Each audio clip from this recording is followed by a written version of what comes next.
Yeah, that is Model Techniques, Bin Laden, that blew up the projects. No, it was Bush, George W. Bush. Who knows? What knows? It's all happening. We've got Max-Igan on. Max, thanks for coming on from thecrowhouse.com. It's been a while, 2 months, because we haven't had our Skype on, but thank you for ringing us up, mate. My pleasure, guys. We've got Shardcore here and Ruben as well there, Max. Now, a lot of news is happening.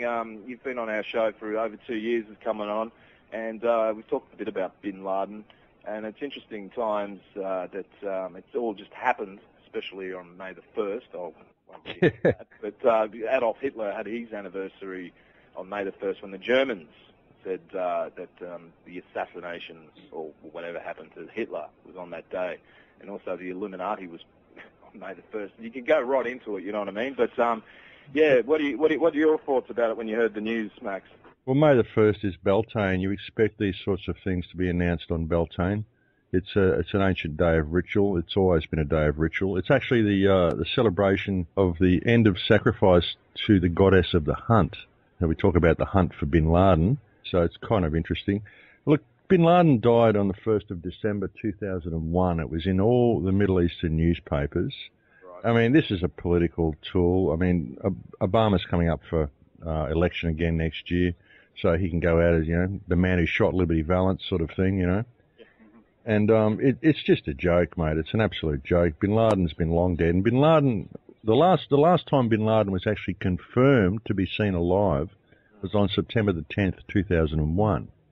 On September 27th, 2001, he released an official statement saying he had nothing to do with 9/11, nor did he condone it. If you look at the FBI website, you find that he was never listed as being wanted for 9/11 because the FBI said they couldn't find any evidence to connect him to 9/11. So the whole thing's just a scam, really, but it's very predictable that it would come out on May 1st. Yeah, it's interesting times. And also he was a CIA asset as well, Bin Laden. This is before this whole 9/11. Well, yeah, that was back in the war against the Northern Alliance with Russia, in the conflict with Russia and Afghanistan. His name was Tim Osman. He actually travelled to the United States to lobby for money a couple of times and was given money. And he's a well-known CIA asset, all, you know, right from the word go. And he died, they say, a lot of people. There's one report that Bin Laden's corpse has been on ice for nearly a decade. Yeah, he died in December the 1st, 2001, like I said. His corpse has been on ice. But notice that they're saying now he was buried at sea. So there goes all the DNA testing. We just happened to kill the most wanted man in history. We're just going to dump him out in the ocean before anyone can see him. Yeah. But you all have to believe what we say. And this is coming from the United States government. And the United States government has, against some pretty stiff competition, I might add, emerged victorious as the biggest bunch of liars in recorded history. So it's very difficult believing anything they say. Yeah, it's interesting. And we had some guy who rang us up on the first hour here, Max, a guy, because I said, you know, this is Islamic State of burying people in the sea, and he denied it. He goes, no, that's absolutely crap. You don't do it in the sea.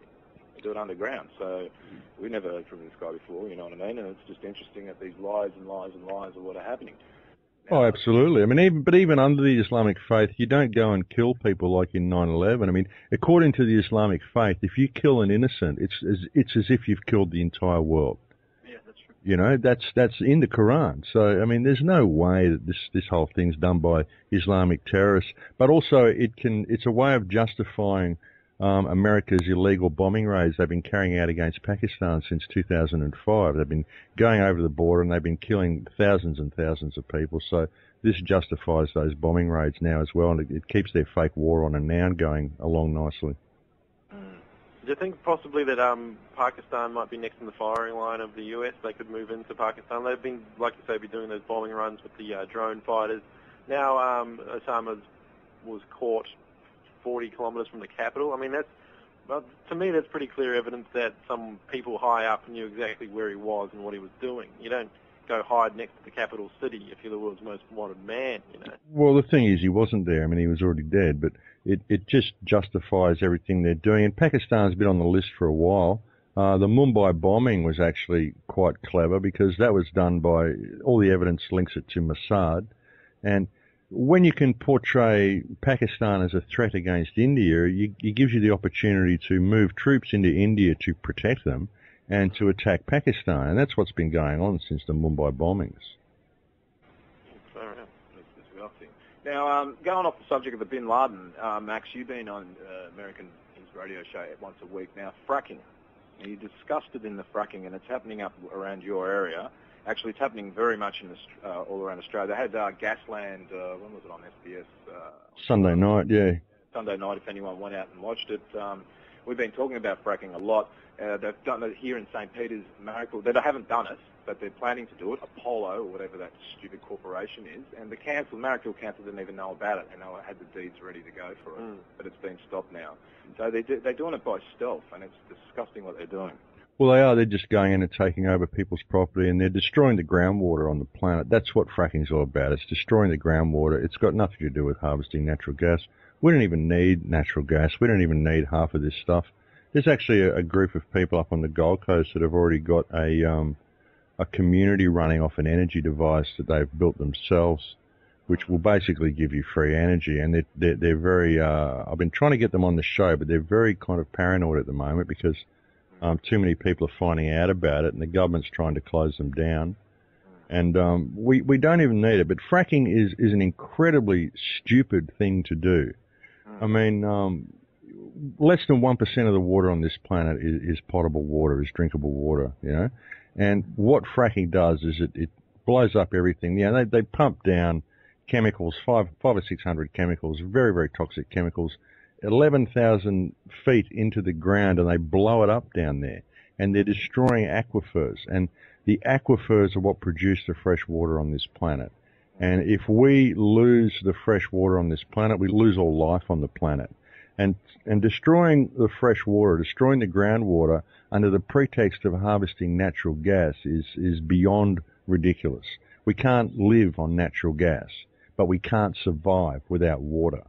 I suggest that any politician that supports fracking has openly declared themselves as an enemy of the country, should even probably be considered an enemy combatant, and needs to be removed from office immediately. I mean, this is treason against the nation. It really is. I'd like to organise people's mandates. They call this a democracy. So let's organise a mandate, because if it's a democracy, democracy means, you know, democracy means people power, mob rule. Okay, well, there's more of us than them. So let's write out people's mandates and deliver it to the government, ordering the government to immediately cease fracking. You know, we the people hereby mandate that you, the government, introduce a moratorium on fracking. You have 30 days to comply. Failure to comply with this mandate will mean you have abdicated your right to govern and will need to step down. And let's see the facade of democracy just fall, because this is a fascist state that's running under the cloak of democracy, and this is a criminal government and it needs to be held accountable. Yeah, we had Mark McVertry on yesterday, and they're going to do it around up. I think it's Kyogle or something like that, and he's put in the paperwork as well. He's going, you know, you're not going to do this to our land. And he was explaining that over in North Queensland there was a semi-little earthquake. Could it have been from fracking? Can it give out that a little earthquake because of the... Well, along the Madrid fault line in America, there's been 312 tornadoes in the last couple of days, and there's been something like 200 earthquakes in the last couple of months. And this is where they've been doing all the fracking in the American Midwest.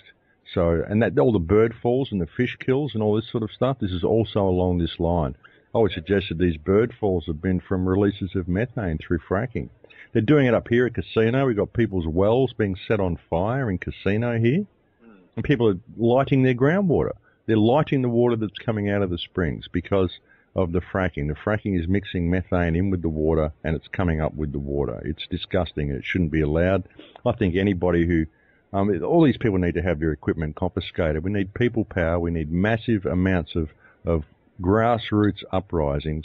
You know, people need to go and just stop this from happening. Don't let these guys onto your property. If they come onto your property, you need to confiscate their equipment and call the police or something. Like, get them off the property. It's ridiculous. The police really need to wake up to themselves too.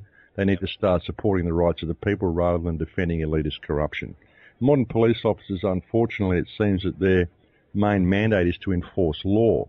And if their main mandate is to enforce law rather than protect the people, then they're born in the wrong country at the wrong time, because everything that the Nazis did in Germany was simply enforcing law as well. Everything that the Nazis did was perfectly legal, and if it's all about enforcing law, then our police force has very much lost its way.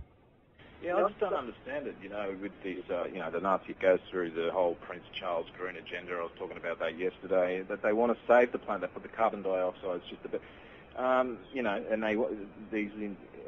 Prince Philip with the environmental stuff, and it's just that we've had this massive oil spill that's just out of, the BP oil spill. Now we're having fracking. We're virtually destroying ourselves, or they're killing us. I don't understand these.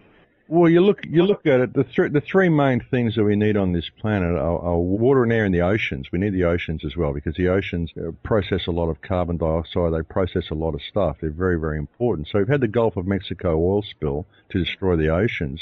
Now we've had the Fukushima disaster to destroy the air, and now they're fracking. They're destroying the groundwater. So basically, they're destroying all life on this planet.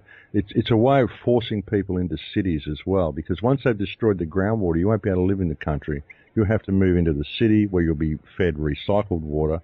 And so this system that we've got in place, all they really need for this system to run efficiently is the people at the top, the CEOs who manage the system, and they only need enough people alive on the planet to ensure that the system runs efficiently. So basically they're eliminating everybody else.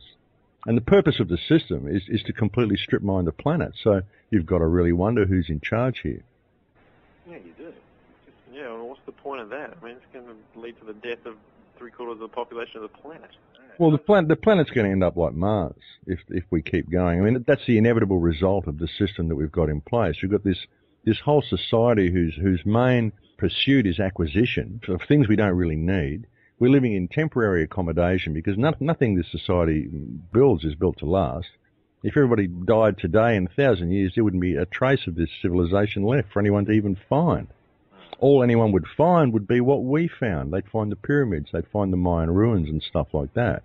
But nothing that this civilization has built has been built to last, and we're destroying and strip mining the planet in order to support this debt-based society living in temporary accommodation whose main goal in lives is acquisition of things they don't need.